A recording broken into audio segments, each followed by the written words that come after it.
Bonsoir les gens, j'espère que vous allez bien une semaine après. Effectivement, grosse annonce, on est toujours champion du monde. Effectivement, moi j'ai postillonné partout sur mon clavier, terrible. C'est des émotions les gars, hein, être champion du monde forcément. Bon, j'espère que vous allez bien les gars. Ouais, 12 pubs, comment ça 12 pubs? Normalement il y en a pratiquement pas sur mon D'ailleurs je devrais commencer à m'y mettre, hein, parce que là en ce moment je regarde de l'e-sport, je regarde les streams des copains, tout ça. Ah les pubs ça y va, hein. Les pubs ça y va et moi je fais le bon samaritain depuis H1Z1, j'en mets pas. Bon, il serait peut-être temps les gars de... Hein? Il serait peut-être temps de setup un petit bouton sur le stream deck et de les spam quoi. Je dis ça. N'hésite pas, faut payer les joueurs. Non, c'est pas les revenus de Gotaga qui payent les joueurs. Voilà, je vais pas... Au bout d'un moment... Après si, je pourrais vous dire... En fait si, parce que du coup... En fait c'est pas les dépenses de Gotaga, mais du coup en fait effectivement, moi je dois vivre à côté vu que Gentlemate me fait pas vivre. Et par défaut, plus je vis à côté, plus je peux me focus sur Gentlemate. C'est QFD les gars. Donc ouais, j'ai commandé le CD collector de Gotaga. Ah tu l'as commandé? Ah tu me diras ce que t'en penses. Il rend bien quand même. Il rend bien. Moi j'ai écouté quelques sons que j'aime bien. Attends, est-ce que c'est sorti officiellement ou pas? Je sais pas ce que j'ai le droit de dire, est-ce que j'ai pas le droit de dire. Ok, non, parce qu'en fait, tu peux pas encore écouter les sons. Tu précommandes juste. Ouais, c'est pas sorti encore. Le 3 octobre. Ah, c'est dans longtemps. 15 jours abuse. Non, mais dans le sens où, genre là, on peut pas vraiment en parler, quoi. Ouais, on fera une écoute ensemble. Non, c'est gros. Non, mais il y a des sons qui sont vraiment bien. Non, franchement, je pense que vous allez kiffer. Tu penses faire top combien cette année? Ah, cette année, ils sont forts. Hein. Ah, eux, ils ont pas 2 enfants, les gars. Hein. Ah, il y en a, ils sont full dans le guidon, full focus. C'est pas évident, j'aimerais bien faire un top 10.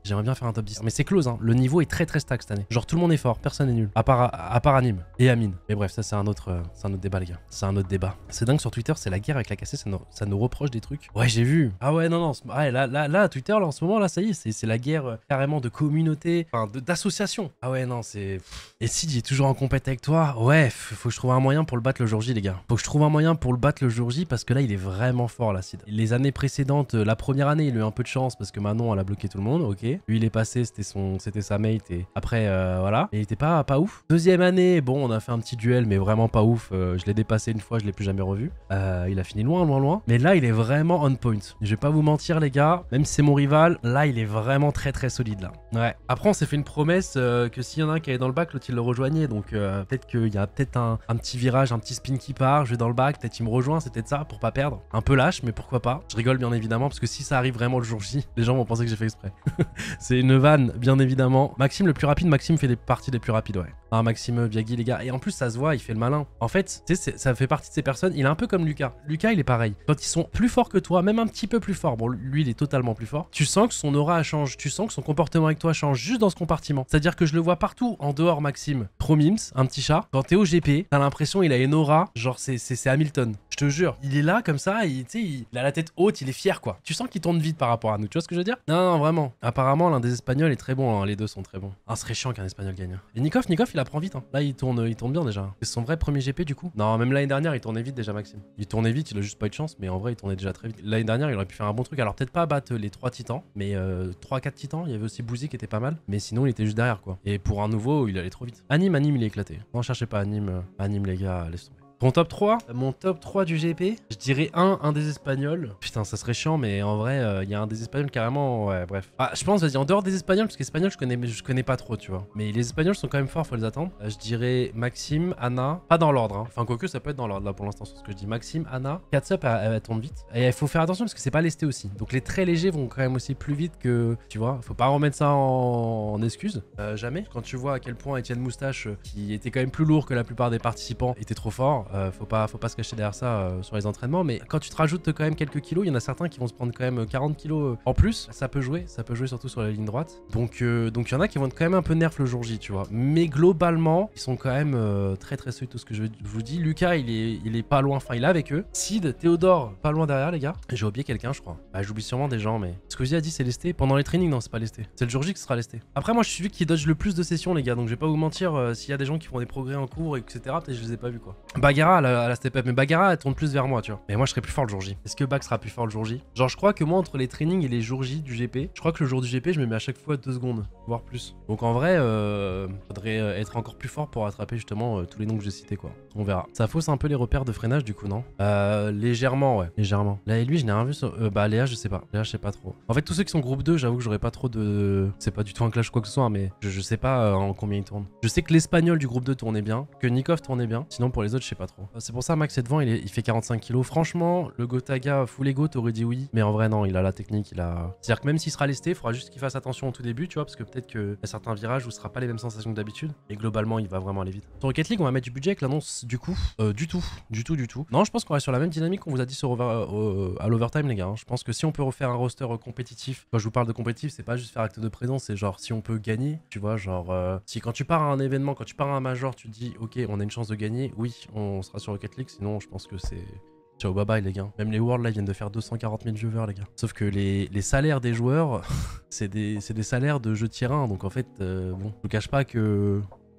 C'est un peu compliqué les gars. On veut faire le Major de Paris, please. Bah nous aussi on veut frérot, mais on a la valeur des choses quoi. C'est-à-dire que faire un roster qui fait acte de présence, qui en plus sont payés 5 chiffres, non tu vois. C'est 3 fois le pic en viewer minimum. Comment ça c'est 3 fois le pic en viewer minimum? Tu parles de quoi Tidus? Tu parles de Fortnite? Tu parles de Fortnite, le jeu tier 5, qui a plus de cash prize que Rocket League, qui fait x4 en viewer en pic. Et... Ah tu parles du salaire, ok. Mais qui a un jeu tier 5 c'est ça? T'as mis 6 chiffres sur un certain jeu. Ouais pour la passion, et on l'a fait pour Rocket League pendant 2 ans là. Mais bon, pourquoi ne pas se mettre d'accord avec les autres structures pour faire baisser les salaires? Bah parce que ça les arrange pas. En fait une structure qui a 2 ans, qui en font propre, en fait quand t'es les autres structures, t'es content de les voir galérer et qu'eux peuvent pas donner les thunes que toi tu peux donner, tu vois. Sans citer personne, hein, mais on va prendre le plus gros exemple qui est par exemple un Falcon. Et encore Falcon sur Rocket League c'est pas le bon exemple. Parce que je pense que Falcon, leurs joueurs sont pour le coup très bien payés, enfin sont payés à la... Et encore ils devraient être payés plus vers leur performance. Mais vu que c'est des joueurs, ils les ont pris dès le début, etc. Quand c'était des bons joueurs mais sans plus entre guillemets, et qu'ils ont grind bien ensemble. Dites-vous, je crois que le roster full Falcon, sans dire de conneries, il est moins payé que certaines individualités sur Rocket League. Non vraiment, vous vous rendez pas compte. C'est le seul roster de Falcon, je crois, qui est vraiment pas aberrant. Donc en fait, je peux même pas les citer en fait sur Rocket League. Donc ouais, non, c'est un peu compliqué. En tout cas, nous, on a commencé de notre côté, les gars, à faire des discussions, parler à des joueurs, parler machin. Voilà, de notre côté, on essaie d'avancer, on essaie de voir ce qui est possible, parce qu'on aimerait bien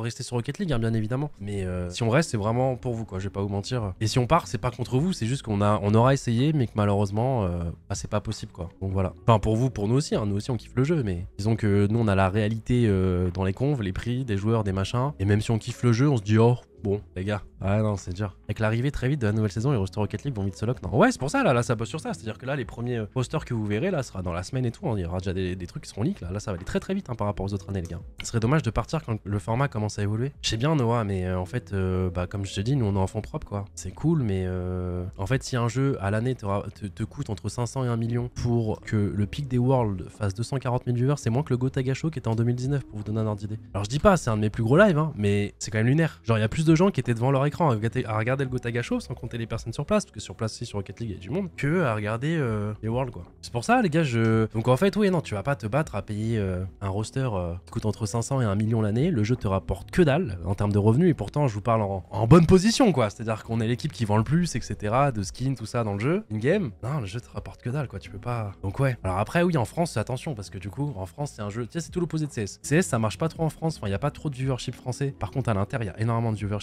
La France, il y a par rapport au nombre de gens qui regardent du Rocket League, la France c'est insane. Il y a beaucoup de gens qui consomment du Rocket League en France. C'est un jeu français quoi. Alors il y a beaucoup de joueurs pro qui sont français, enfin j'avoue. C'est aussi pour ça, tu vois, faut le prendre en compte. Et bah pour une structure francophone, c'est bien de rester dessus. Mais après, est-ce que vous préférez qu'on reste sur le Rocket League et qu'on fasse genre une année BDS-like, en mode tu prends un roster qui coûte pas cher parce que tu veux pas rentrer dans les trucs et tu te fais potentiellement péter la gueule toute la saison, ou pas, tu vois? Je pense que les gens ils seront frustrés, c'est-à-dire que là vous allez tous me répondre oui, et quand on va se faire péter la gueule une fois, deux fois, ça va demander nos têtes sur le bûcher quoi. C'est très bien en fait. On veut de rallye Zen et Vatira, exactement. En fait le mercato c'est trop dur parce que d'un côté tu vas avoir Zen, de l'autre côté tu vas avoir Atto et Vatira, donc tu vas avoir tous les joueurs déjà qui veulent jouer avec eux, et toi tu dois faire ton mercato sans surpayer les joueurs. Oh c'est trop dur les gars, c'est trop dur. Mais prenez du recul et réfléchissez-vous dans votre coin et dites-moi, parce que là à chaud vous allez tous dire oui. Imaginez la saison. Déjà là on avait déjà un roster sur le papier qui était moins fort que les Avengers. Déjà vous avez été frustrés de malade. Donc imaginez, c'est encore sur le papier plus difficile. Maintenant qu'on a gagné un major, on peut plus se contenter de ça. Ouais je suis d'accord, mais je sais, c'est un peu notre problématique. Et même nous on a des attentes hautes. C'est juste qu'avec le marché, j'ai essayé d'envoyer un DM à Néo. J'ai demandé, bon Zen il lui reste plus qu'un an. C'est comment Néo? Un petit buyout ou... Il m'a dit non, toujours pas à vendre, ciao. Mais bon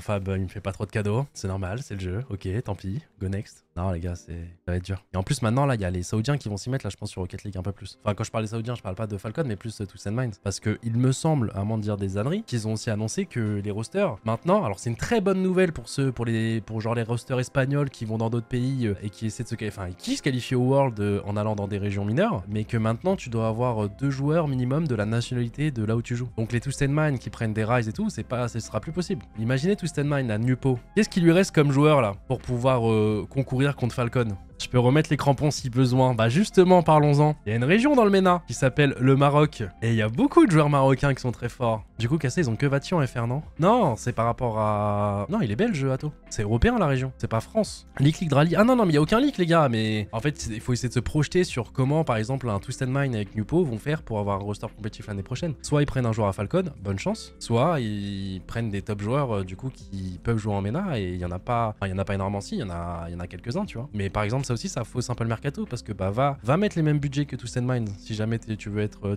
sur un même joueur. Imagine Drali les free agent demain. Un bon profil Drali, comment tu fais pour te mettre sur le même profil que Twisted Mind sans surpayer les joueurs? Mais frérot, c'est loose. En fait, il y a trop de trucs comme ça, les gars, à prendre en compte que vous n'avez pas forcément dans les éléments. Et voilà, tu vois. Mais avec le manque d'orques sur Rocket League, pourquoi les joueurs sont autant payés? Les orques fixent pas des limites? Non, c'est juste qu'en fait, c'est l'offre et la demande, en fait. À un moment, tu veux absolument ce joueur. Ça fait le jeu des enchères, ça monte, ça monte, ça monte. En fait, c'est à partir du moment où il y a 2 équipes qui ont fait ce jeu des enchères, bah après il y a ça devient la base, quoi. Qui a dit qu'il fallait Tajitachi? C'était une idée de Teuteux. Et en vrai, si aussi ça, vous prenez du recul, c'est la meilleure décision ever, que ça soit pour nous ou pour lui. Là, je vous dis, il aurait été chez nous, il serait caché, il aurait jamais été sur le test parce qu'il serait en train de jouer à Valorant, il aurait pas eu de copains pour jouer à Valorant, mais il aimait pas Rocket League. Il aurait été triste toute l'année, il aurait quand même donné envie de se buter pour la commu, donc il aurait tout donné quand même. Mais voilà, ça aurait sûrement pas perf non plus, je vais pas vous mentir, ça aurait sûrement pas perf non plus. Même lui vous le dira, il serait jamais devenu streamer, il serait jamais dans la suite de sa vie qu'il est en train d'accomplir. Je vous jure, finalement c'est positif. Non, tu vois, quand tu prends du recul, au final, c'était le destin a bien fait les choses. TFT, ça bouge pas.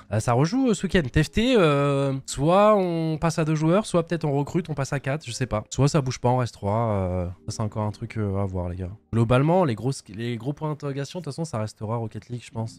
League of Legends aussi. Les autres jeux, comment c'est? Non, les autres jeux, sinon, ça devrait pas trop bouger, globalement. Code, c'est fait, les gars. Très content, très hâte que ça commence. Valo, bah pour l'instant, on n'y est pas. Mais j'aimerais bien qu'on y soit et que ça commence aussi. Et mine Griffon, mais là, il est en train de smurf encore, Griffon, là, sur TFT. Lol, j'ai fait le deuil. Non, faut pas dire ça, mais c'est juste que, bah, de toute façon, on en a parlé à l'overtime, je vais pas refaire à chaque fois la plaidoirie, mais ouais, lol, le jeu est trop bien, mais je sais pas. En fait, je vais pas vous mentir, il y a ce côté aussi de réduire le budget Rocket League et que lol coûte cher aussi. Bon, avec tous les autres arguments qui font que lol, c'est un peu relou. C'est surtout le fait que si on pose candidature sur Valo, c'est un très gros budget, quoi. Et surtout que nous, on avait fait le deuil de Valo, on était en mode bon. Donc on fait le deuil de Valo, on commence à aller sur CS. Donc du coup, c'est du budget qu'on a mis sur CS, tu vois ce que je veux dire? Tout le budget sur Valo. Ah non, faut pas non plus mettre tout le budget sur Valo, surtout pour jouer 10 matchs dans l'année. Mais faut être compétitif.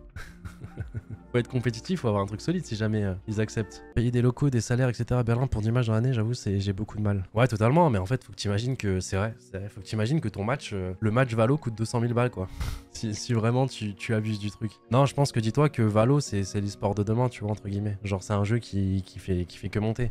On est une structure, on va être sur l'FPS, c'est un jeu, on a tous commencé, qu'on kiffe tous, que ça soit les CEO, que ça soit la commu, que ça soit tout Gentlemate en général. Ça reste notre jeu, quoi. Je sais pas comment expliquer, même si ça s'est mal passé cette année, tu vois, genre. À la limite, partir sur des moins gros joueurs sur LoL. Ah non, mais les gars, je sais pas qui vous a mis cette idée en tête. Autant la première année, je veux bien, on arrive avec un gros salaire, mais là, il y a un salary cap. Donc en fait, vu qu'il y a un salary cap, dans tous les cas, c'est d'ailleurs pour ça que tout le monde nous mettait l'eau dans les tier lists, c'est qu'on n'avait pas sur le papier le roster le plus choquant, quoi. Je crois il y a 10 équipes, les gars, on nous mettait 8ème. Vous vous rendez compte ou pas? Non, LoL, en fait, c'est juste que la base de League of Legends, ce que ça te coûte à l'année pour toutes les équipes, est quand même cher pour entre guillemets ce que c'est. Imaginons qu'on sort de Rocket League, est-ce qu'on ira sur un autre jeu où les fonds dépensés sur Rocket League seront investis sur les jeux où Emit est déjà installé pour se renforcer? Je pense que ça sera renforcé sur les jeux actuels si c'est nécessaire. Parce que là, c'est pas en mode allez, on a 700 000 de débloquer, les gars, on les met où? Maintenant, tout de suite. Allez, ça part sur un buyout, un joueur 16. Putain, sur 16, c'est terrible. Il y a certains jeux où tu peux faire des économies, que tu peux one-shot juste dans un buyout plus un salaire. Ah, il y a certains jeux, les gars, c'est violent. Mais non, je pense que ouais, ça sera quand même de base pour renforcer les jeux qu'on a actuellement. Et ça serait pour une arrivée prochaine sur un autre jeu, je pense. Un projet qu'on voulait déjà faire, mais qu'on avait peut-être pas justement l'opportunité et le budget pour. Donc voilà.